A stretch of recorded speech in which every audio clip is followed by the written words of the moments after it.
A long, long time ago, the world was a very different, magical place. Animals and humans lived side by side in harmony. They shared the same villages, spoke the same language, and often behaved in the same way. Among them was Ijapa, the tortoise, a creature with a surprisingly sharp mind. However, Ijapa was also the most lazy of all. He simply refused to work. Instead of farming like his neighbors and his wife's family, he relied on goodwill, and often on trickery to feed himself and his family. He lived with his patient, loving wife, Yanibo, and their 3 small children. Ijapa's greatest, most dangerous weakness was his greedy, enormous love for food. His tummy was always hungry, and his eyes were always bigger than his shell. His absolute favorite was a special, hearty yam pottage made with a rich, savory palm oil sauce, sizzling with chunks of succulent meat. And no one could make it better than his own mother-in-law. One Sunday morning, the perfect day for a feast, Ijapa and Yanibo received an invitation. They were to eat lunch at his in-laws' home, where they were also hosting guests. Ijapa could barely contain his excitement. He rushed Yanibo to get ready, even though they had plenty of time. "Hurry up," he told her impatiently. "We must not be late." As they walked into the house at the outskirts of Tarragon, the delicious aroma of the meal filled their nostrils. It was tempting, welcoming, and simply irresistible. The delicious smell of that abe made Ijapa's mouth water incessantly, and his tummy rumbled like a talking drum. But once inside, Ijapa realized the family was waiting to eat. They were waiting for his father-in-law to return home. It was tradition. They could not begin the meal without the head of the household. The conversation flowed, but Ijapa couldn't concentrate. All he could think about was that pot of ebe sitting in the kitchen. Waiting was agony. His greedy mind started to race, churning out ideas. He knew he could not wait any longer. Ijapa decided he had to try a different approach. He spent time trying to talk his mother-in-law into serving the food sooner, making excuse after excuse. When that failed, he stood up and tried a new tactic. "It's a bit hot in here," he announced to the room. "I'll go and cool off in the garden for a while. I'll just take a short stroll." Everyone warned him that the sun was too hot, but he insisted. He tiptoed out of the main room, not heading for the garden at all. Instead, he made his sneaky way to the back door and slipped quietly into the kitchen. The kitchen was a treasure trove. Pots and pots of food were lined up. And right there in the 3rd pot was the huge, steaming, glorious pot of ebe. Its aroma was even better up close. Ijapa knew he couldn't use a plate or spoon. Those would be obvious clues. He spotted some clean leftover moi moi leaves and got an idea. He grabbed a large serving spoon and scooped out generous amounts of the thick, steaming pottage into the leaves.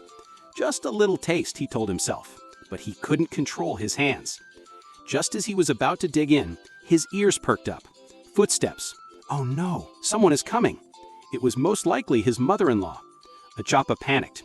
He couldn't be caught stealing the food. How utterly disgraceful. He looked around frantically for a place to hide the evidence. His eyes landed on his deep, saucepan-shaped cap, his favorite cap. He quickly wrapped the scalding hot ebe inside the leaves, stuffed the whole bundle into his cap, and shoved the cap back onto his head. He raced out of the kitchen as quietly as he could. He had made a huge mistake. The scalding hot food was burning his scalp and his neck. The pain was intense, causing him to sweat profusely and shake all over. Steam began to drip down his face, surprisingly oily steam. He stumbled back into the hall, reeling slightly. His mother-in-law saw him immediately. "What on earth is the matter, Ijapa?" she asked, thoroughly alarmed. Ijapa tried another weak excuse, saying he felt dizzy and had a malady that made him break out in a sweat. He needed to leave right now. But his mother-in-law insisted he stay to eat, convinced that hunger was making him ill. Ijapa tried to move towards the door, afraid that if he stayed, his awful secret would be discovered. He still couldn't speak properly as the ebe continued to burn his head. His mother-in-law, seeing his worsening condition, raised the alarm. "Ijapa is ill! Ijapa is ill!"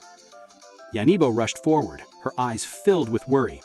Then her sharp, clever mind went to work. She had never seen him like this, and he was being oddly stubborn about his cap. "Please take off his cap and wipe his forehead. Let him get some air on his head," she suggested. But Ijapa pushed her away, desperately protesting, "No, I must keep my cap on. The malady turns my head cold." Yanibo looked at him, and finally she knew for sure something was very wrong. Just as Ijapa was protesting and trying to escape, his father-in-law arrived and joined the worried crowd. He grabbed Ijapa's garment to hold him back, insisting that he shouldn't leave alone while so unwell. There was a small, desperate struggle. Ijapa tripped and fell onto the floor, and his precious cap popped right off his head. Everyone gasped. The sight that met them all was truly horrifying and incredible. The hatabe, mixed with torn leaves and burnt, singed hair, had fallen onto the floor. When his father-in-law removed the mess, Ijapa's head was completely bald. The heat from the stolen food had burned away all his hair and shriveled the skin on his neck. His greedy plan had been exposed in the most spectacular and embarrassing way possible. Ijapa felt deep shame as he heard the whispers and the gasps. The guests made all sorts of remarks. How incredibly stupid, and what a price to pay for some yam pottage.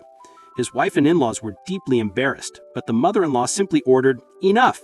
Yanibo, take your husband home and nurse his wounds."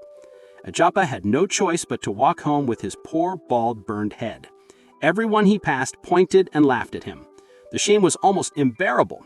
Yanibo nursed his husband's wounds, and eventually the burns healed, but the damage was permanent. The hair on Ijapa's head never, ever grew back. His neck remained shriveled and thin where the steam had touched it. His reputation was ruined, and he was a laughingstock. And that is why, to this day, Ijapa, the tortoise, is completely bald. This unforgettable story teaches us a valuable lesson. Greed and impatience only lead to trouble and lasting consequences. It is always better to be honest and patient than to take what isn't yours.